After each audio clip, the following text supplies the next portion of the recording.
Yes, we have so much lined up for you from matters, security, health, politics, finance, and so much more right here.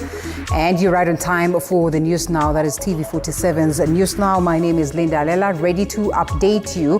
And we go straight to the stories that we have prepared this afternoon, where Inspector General of Police Douglas Kanja has reaffirmed that the recruitment of 10,000 police constables will proceed as planned, despite ongoing institutional wrangles and public concern.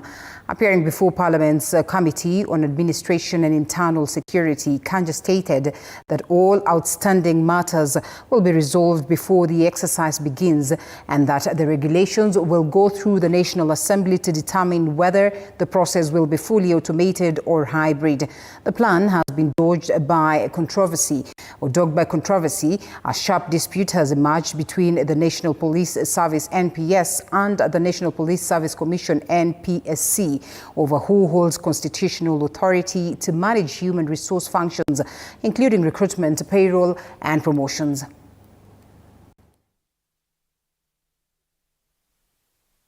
We have agreed as a commission that the chair is going to brief the committee on matters, the preparedness in terms of recruitment. And then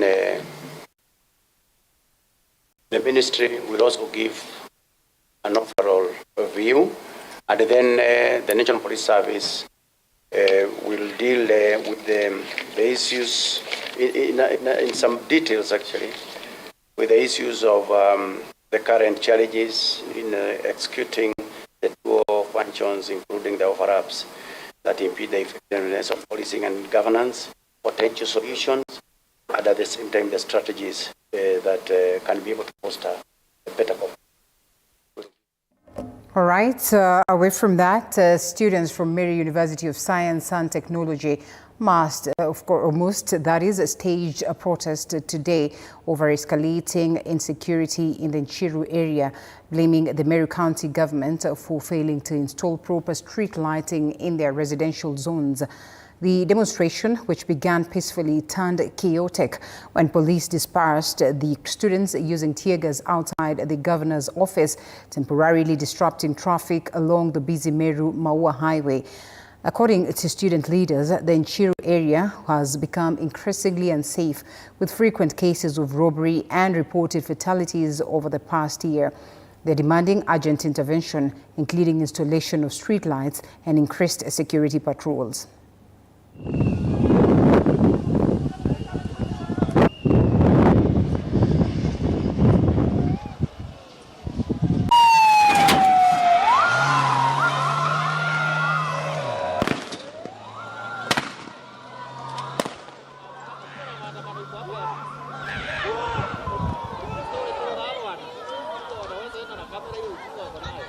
And now to health. Residents in Kenya's border regions, particularly in Busia County, have been urged to remain vigilant following a warning from the World Health Organization about a confirmed Ebola outbreak in the Democratic Republic of Congo, DRC. Now, the alert comes just months after the country grappled with a widespread mpox outbreak that affected hundreds. And in a statement to the press, Teso North Member of Parliament Oku Kaunya called on the Ministry of Health and Busia County government to urgently establish screening and quarantine centers as key border points, including, that is, Busia as well as Malaba. He noted that these entry points handle over 5,000 travelers daily, making them high-risk zones for cross-border transmission. Kaunya emphasized the need to reinstate strict public health protocols similar to those used during the COVID-19 pandemic to safeguard public health and prevent the spread of deadly viruses. He further urged the national government to ensure adequate supply of protective equipment, training for healthcare workers, and robust public risk communication to prevent panic and misinformation.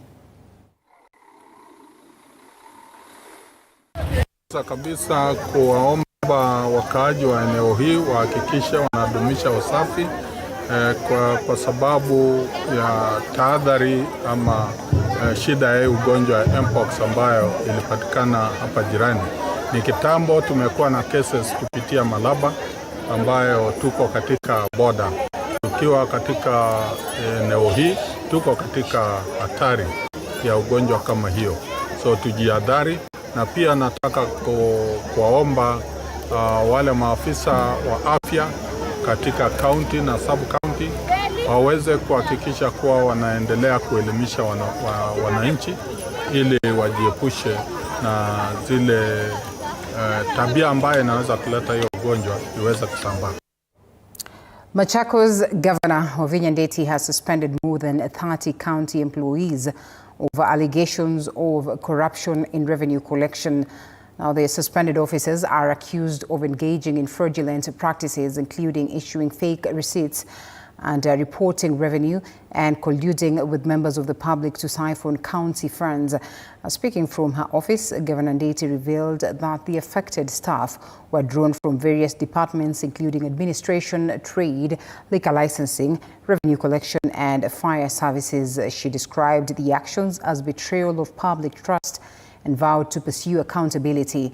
The cases have now been handed over to the Directorate of Criminal Investigations and the Ethics and Anti-Corruption Commission (EACC) for prosecution and recovery of stolen public funds.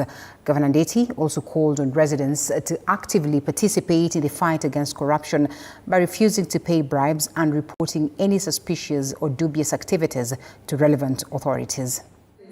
Mtu anaenda huko nje, anaambia mtu nitakupatia license, unapatiana pesa, unakuja kwa license in the hanging system, unaenda unapatiwa jina ya mtu mwingine. We have that information, we have that evidence. Let's shift the culture from one that demands corruption to one that demands integrity. We must build systems that reward honesty, not shortcuts. We must protect whistleblowers, not punish them. And thus, I urge you to support me in this fight. A suspected boda thief was burned to death by angry residents in Madogo Bangali sub-county, that is Tana River County, following an early morning attack on a local resident. The incident, which occurred around 4 a.m. on Tuesday, has reignited concerns over rising insecurity and mob justice in the region. According to eyewitnesses, the suspect and his accomplice allegedly stormed the home of Osman Saleh in Alela area as he prepared to leave for morning prayers. A confrontation ensued, during which one of the attackers was seriously injured on the leg with a spade by a resident. He fled into a nearby thicket but was later traced by locals who found him in pain and set him ablaze. His accomplice managed to escape and is currently being pursued by police. Meanwhile, Osman Saleh remains hospitalized at Garissa County Referral Hospital in critical condition with multiple stab wounds. Local leaders and residents have expressed alarm over the escalating crime wave. Athman Manyara noted that 4 people have been killed in the area over the past 2 months, attributing the violence to rising unemployment and lack of security presence. Hivi basi waliweza kuvamia ile nyumba ya kwanza, na walipovamia ile nyumba wakaweza kumjeruhi ambaye huyo mwadhini, wakamdunga shingoni na nyingine karibu na kifua, karibu na rohoni na ukuta. Tukamhoji, akatuelezea yeye ni kabila gani na ametoka wapi na dhamira yake ni nani na waliokuwa wamemtuma. Basi ikawa raia wamezidi, tukaanza kumshughulikia, kumhoji. Naye ilikuwa wakati ya sala ya asubuhi, wananchi naye walikuwa macho na wakapata huyo mtu alikuwa amejificha mahali na wakapata yeye. Na aliweza kuchomwa kwa sababu na ule mwenzake alitoroka. Experts and policy makers have called for urgent action to make healthcare safer for the most vulnerable patients, newborns and children, warning that unsafe care continues to cause preventable harm in maternity wards and neonatal units and pediatric settings, not only in Kenya but across the region. The call for action was made during the World Patient Safety Day Symposium 2025 that was held at the Aga Khan University Center, where the healthcare experts and policymakers emphasized that improving safety, that is from birth, is essential if Kenya and other countries are to reduce maternal and child mortality. This year's theme, Safe Care from the Start, Preventing Harm in Neonatal and Pediatric Care, highlights the vulnerability of newborns and children to risks and harm caused by unsafe care. Health through advocacy commitment to safeguarding the lives of mothers, newborns, and the children is steadfast. we have made tangible progress. One, by investing in the primary health care and rolling out our community health strategy. Secondly, strengthening the primary health care networks to bring services closer to the people and to the families. Medication errors cause more than 1 death a day, all right, leading to approximately 1.3 million injuries per year in the US, with a total cost, and this is from WHO, $42 billion annually. Pediatric patients are 3 times more likely to experience medication errors more than adults, and we look at why. And when you come to our African continent and the low and middle income countries, first of all, we have a challenge. The data is limited. And in UNICEF's Eastern and Southern Africa, newborns account for more than 40% of under 5 deaths, showing that the first days of life remains the most dangerous. Efforts to boost financial literacy among university students have gained momentum at Machakos University, where a new initiative is set to equip learners with practical knowledge on savings, investment, as well as responsible money management. The program, launched during the university's 10th graduation week, targets both students and academic staff with tailored modules on budgeting, entrepreneurship, and long-term financial planning. It also includes internship placements and mentorship opportunities designed to bridge the gap between academic theory and real-world financial decision-making. University officials say the initiative is part of a broader strategy to prepare graduates for economic independence and reduce post-graduation vulnerability. And with rising concerns over youth unemployment and debt culture, financial literacy is increasingly being viewed as a critical pillar in shaping resilient, self-reliant citizens. We look to partner with yourselves just around that wash sector, and anything we can do either for the institution, for the students, or for any of your other partners. That's an area we just want to do a bit more. I guess as we grow as an institution, we want to make sure we don't leave behind the communities we are in. And as I emphasize on our tagline of co-creating sustainable futures, we would really like to move with that as our vision and then as our foundation for moving together. Because in the growth of the institution, I know there are activities that we have participated.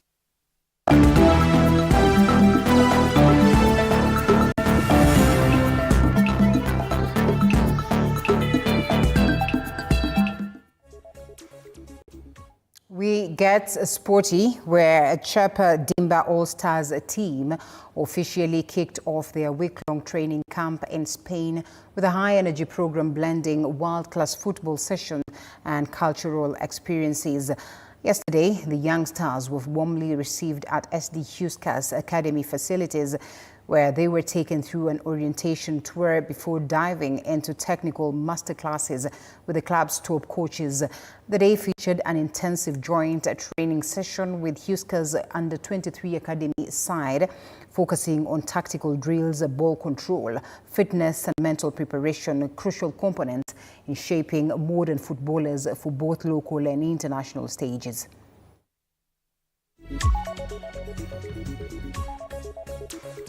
Passing ball na pia kutafuta nafasi space, yani passing and creating a space ili uweze kuendelea kucheza game yenye inaweza ku flow katika timu yako. Wachezaji wali train vizuri, skills ilikuwa pia mzuri kwa sababu wachezaji waliweza kumaster hizo skills na kuzitumia kwa small game yenye ilikuwa inachezwa baadaye. Tumecheza na under 13 and the game was good. Tume experience more. Then training ya Kenya si same na ya huku. Ya huku kuna skills more. My coaches wana train different language. So tumelearn vitu mingi. Okay, Elvis Moigwa from Windsor was crowned the 2025 Diani Beach Masters champion after triumphing in the Kenya Amateur Golf Championship leg held at the Diamond Leisure Lodge the past weekend, attracting 55 players and 1 golfer from Tanzania. Now, Mwigwa played rounds of 76, 74 and 72 to finish 6 over par 222 to narrowly edge out defending champion John Kamais and Railway Invitation winner, that is Isaac Makoha, who both played a stroke more to finish 7 over par 223. Next on the US kids goal, that is Golfball, a local tour calendar is the Sigona Golf Club leg set to take place on September 21st, 2025. Today I tried to manage it. Back 9 is, yeah, it's on another level. I think for me, I just need to put more practice in my game. So right now, the way I have the new clubs, I'm so confident with it, with the clubs, and just need to put more practice in my game. And I just see the pace will come. Yeah, the remaining tournaments, my focus is just to stay top 3. I'm okay with the tournaments. Right now, I'm like 800 points back to the leader, but I think I have the potential in the. Okay, that is the match that we had for you on the news now. We're still working to give you more news later on. Make sure that you keep it TV47. Asante sana for trusting us to deliver this to you. My name is Linda Alela. We close the news now. See you again some other time. Do have yourself a lovely evening ahead.